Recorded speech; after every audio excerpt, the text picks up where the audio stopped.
Chris Eubank Jr. just asked a question many fighters avoid. Why does boxing attract dishonest people and leave so many champions broke? Behind the belts, the money, and the fame sits a brutal business where trust is rare and mistakes are expensive. Now, boxing is not just about punches, it's about contracts, negotiations, and protecting your future.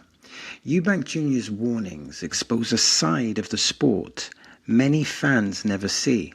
From promoters and managers to greed and exploitations, these lessons, they could save fighters from costly mistakes inside and outside of the ring. Okay, so to aid understanding on this topic, we're going to go through 7 questions to aid the understanding. So the first question is, why does Eubank Jr. believe boxing attracts dishonest people? Why would he believe that premise, and is that premise objectively true? Clearly, he believes this because he has had dealings with dishonest people.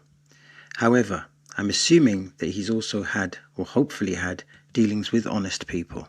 Sometimes it's easier to just focus on the dishonest people and not acknowledge that there's honest people in the equation. And therefore the truth is that boxing perhaps attracts dishonest people, but that doesn't mean that there's a culture of boxing that doesn't have honest people as well. Perhaps the dishonest people, they stand out like a bad apple. But there may be something deeper here. When I think of capitalism, business is competing, and boxing is part of capitalism. Entertainment has a relationship with capitalism, and then you have the competition. When you have promoters competing with promoters and boxers competing with boxers, dishonesty is ammunition. It's a powerful weapon, unfortunately. Equally, you can say that honesty is a powerful weapon. But in competition, again, the premise is that people will lie to get ahead. Again, I think of promoters. Are promoters dishonest? They may not be dishonest human beings in their personal lives, but in the professional life of boxing, what does that culture harness? Perhaps it does harness the level of dishonesty. And then we have trust and greed. And trust is important, I think, for a fighter. It's important for a fighter to trust a promoter, and a promoter to trust a fighter. And then when we have greed, again, there's this whole thing with greed and capitalism, and how you can become very greedy under a capitalist society because it's about competition, it's about being the best. It's not necessarily about being humble. Those things have to be developed. And then, of course, we have exploitation. And typically, many critics will say that boxing, or not necessarily boxing, but in capitalism, the byproduct of capitalism is exploitation because of the competition. Now, there's a counter-argument here because the competition creates innovation. So you have competition, the positive byproduct is innovation, but then you have competition and the negative byproduct is exploitation.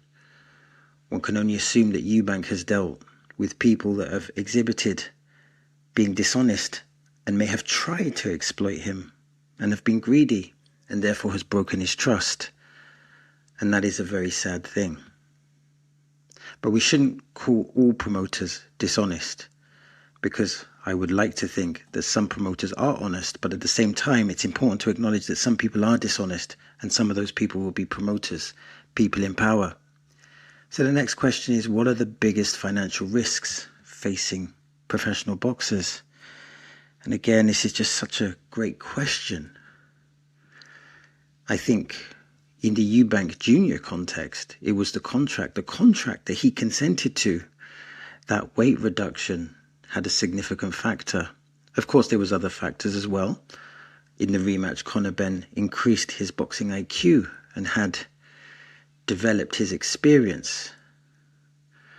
But again, that was a risk, not a financial risk, because of course he prospered financially. But boxers in general face financial risk when they have bad contracts. But to have and to know that you have a bad contract, perhaps you need to understand what is a good contract. what is a good contract, and is it just about money? Is it just money through the front door, or is it money through the front door, through the back door, and having financial freedom, or having an element of freedom? How many fights are you tied in? So contracts, I think, is essential. Ironically, Eubank is an intelligent person, but the contract that was negotiated for him that made him a lot of money also, it seemed, put him in a very compromising position. Of course, we have taxes, and this is not just a boxing thing. This seems to be an entertainment thing, or it seems that many people that make lots of money as entrepreneurs will struggle. They will struggle with their taxes. And of course, we have mismanagement. This could be financial mismanagement, whether it's spending too much or creating businesses and infrastructures that are mismanaged. Maybe they're mismanaged by you or mismanaged by someone else, depending on how big you are. And then there's debt. And I guess these are the type of things that happen.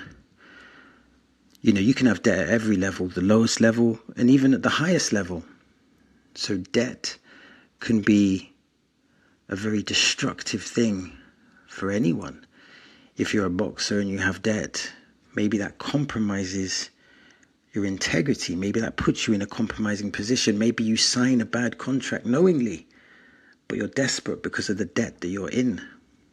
And then, of course, you have injuries. And injuries are probably the unseen problem for so many boxers. So many boxers later in their career, they get injuries, and it hinders their development. It hinders their ability to function at the optimum level.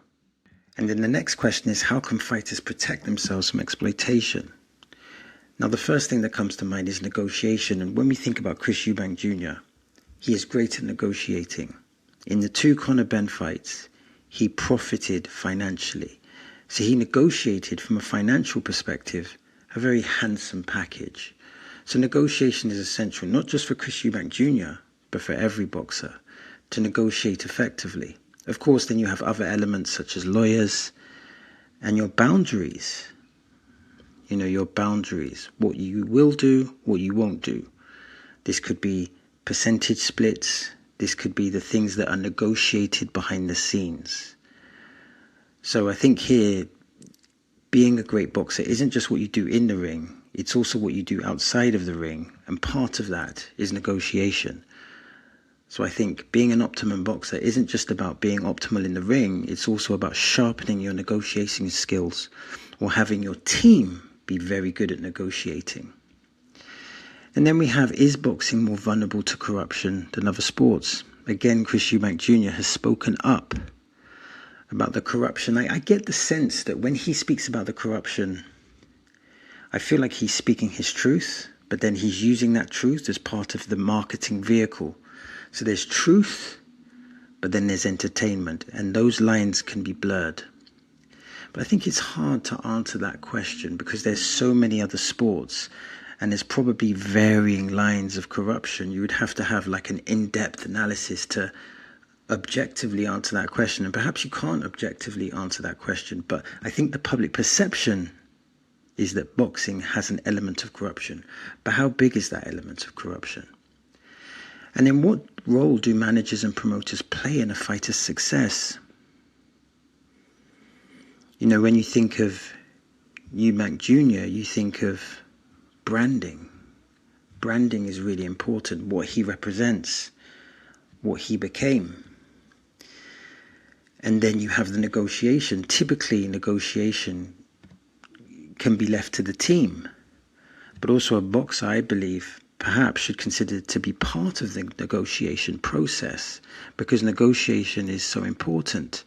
But then you have matchmaking, and matchmaking is probably a collaborative thing between the fighter, the trainer, and perhaps the promoter, depending on their intimate knowledge of boxing. Matchmaking is essential, particularly for developing a fighter, for developing their confidence, and to build them as a machine. So managers and promoters, they play an essential role in even opening the financial doors and opening the world title doors. A promoter and a manager, they play a significant part of that. And how does experience change a boxer's approach to business decisions?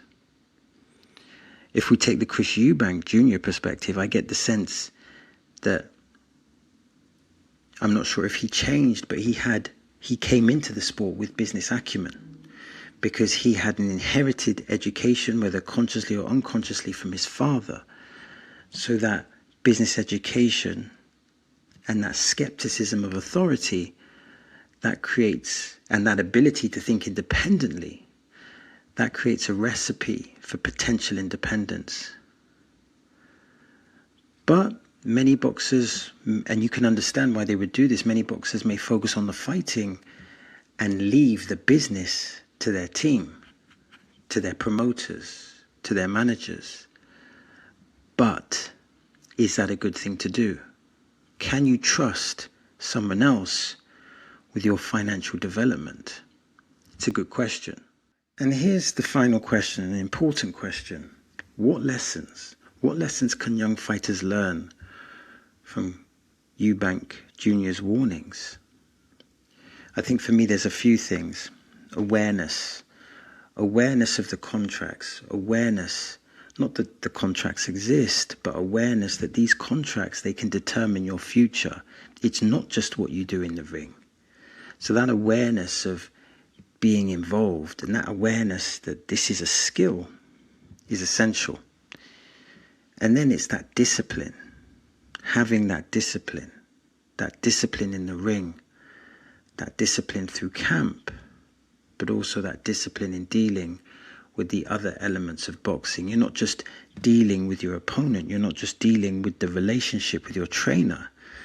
You're dealing with your financial assets. You're dealing with your future. And then there's the whole thing about responsibility, being responsible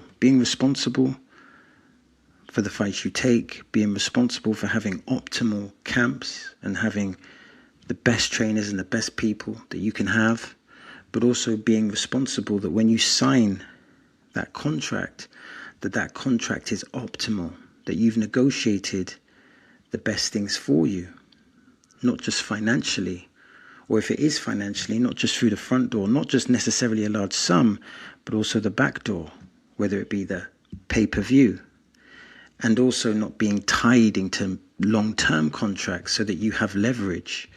Because the more leverage you have, the more money you can make. And selecting the right people to back you, I think that's essential for a boxer. And I think Chris Eubank Jr. is kind of giving a blueprint here. And maybe that's part of his new purpose, is to give new boxers a blueprint, an awareness and an understanding of how to navigate through this complicated jungle that we call boxing. So that's the end of the video.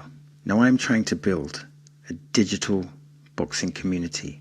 That means I'm interested in your comments, I'm interested in your questions, and I'm interested in your observations. Now, if you want to support the channel, simply like and subscribe and click the hype button. And if you want to watch more content like this, then simply click here or click here. As always, thanks for your time. It is much appreciated.